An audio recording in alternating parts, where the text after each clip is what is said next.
everyone, it's Pastor Tiffany. I'm coming to you on Friday, May 29th, 2020. It is a beautiful, gorgeous day outside. The sun is shining, the wind is blowing. Get out and enjoy it. Alrighty, getting to our trivia.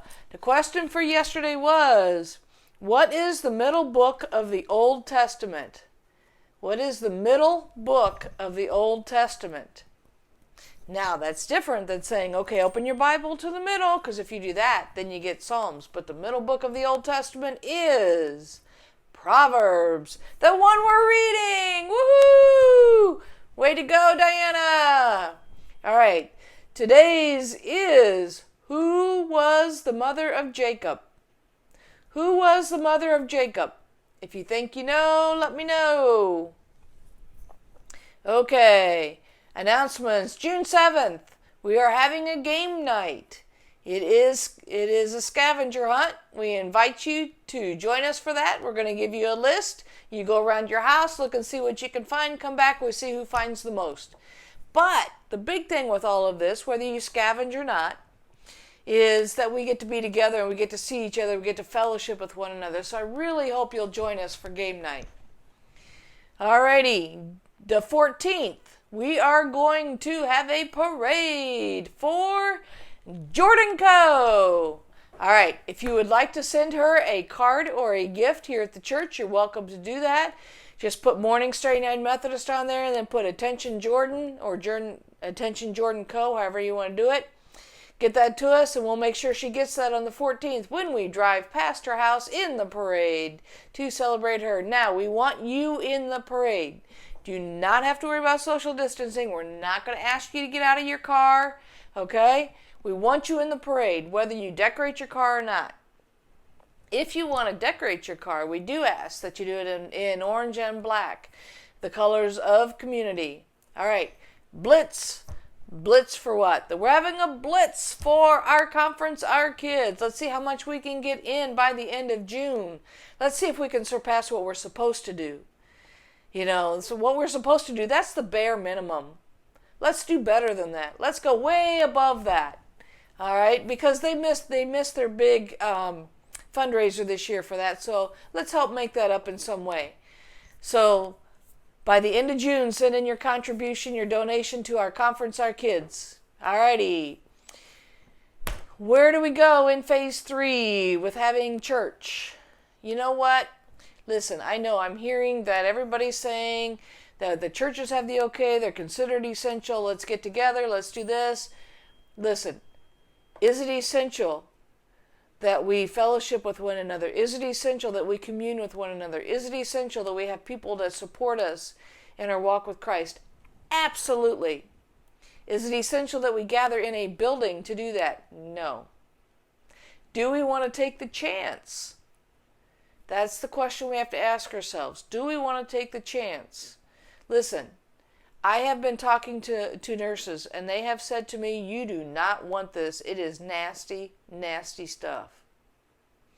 We don't want to mess around. Look, I haven't even got my hair cut yet. Why? Because I'm not so sure I want to be that close to someone who's been close to many other people as well. I don't care about masks and gloves and all of that. All right? I don't want anybody to feel like they need to be in that situation when they come to church. I'm not sure that we need to be that close yet. I'm not sure that we've gone through all the different phases. What a nurse has told me is we're in strain 3 already of this, and that the first sign is no longer a fever. So, we don't know. We don't want anybody coming in and infecting everybody.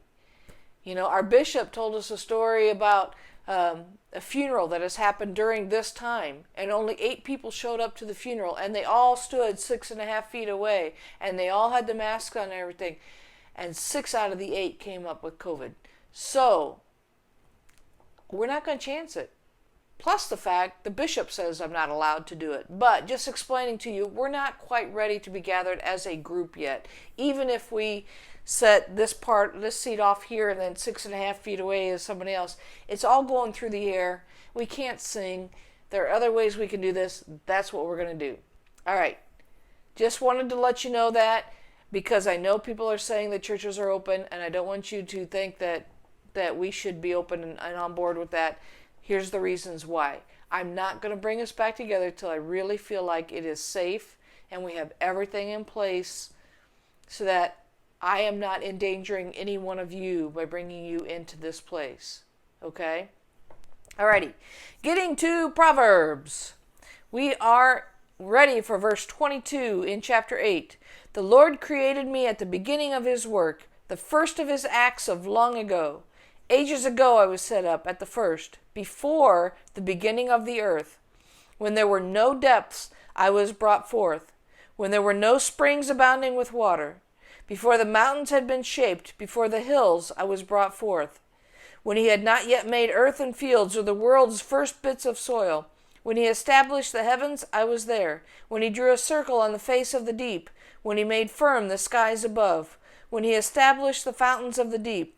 When he assigned to the sea its limit, so that the waters might not transgress his command.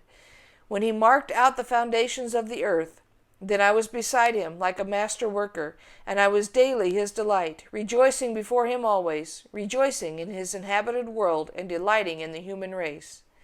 All right, what is he saying here? Is he saying wisdom was around before any of this was made? And that's important because what he's saying is all of this was made with wisdom. There is an order to all of this. It all works together. And it all worked in harmony until Adam and Eve. But it all worked in till they ate of the tree. Not, they had some time there when it was still perfect. But it was all done in wisdom. Makes sense. If you're just simply looking at your physical body, there had to be some wisdom that put it all together, because it all works together and it's all intricately woven. If you're looking at everything else, it's all intricately woven. We need to have the rain. We need to have, in this area, you need to have the snow in order to have the green grass and the flowers that we have now. It all works together. Had to be wise to do that. Wisdom came first. Wisdom was there when God did all of this. Wisdom helped plan all of this, okay? So we want to be paying attention to wisdom. Alrighty, that's what I have for you today. I pray that you are doing well. And until I can see you again, may you be richly blessed by God.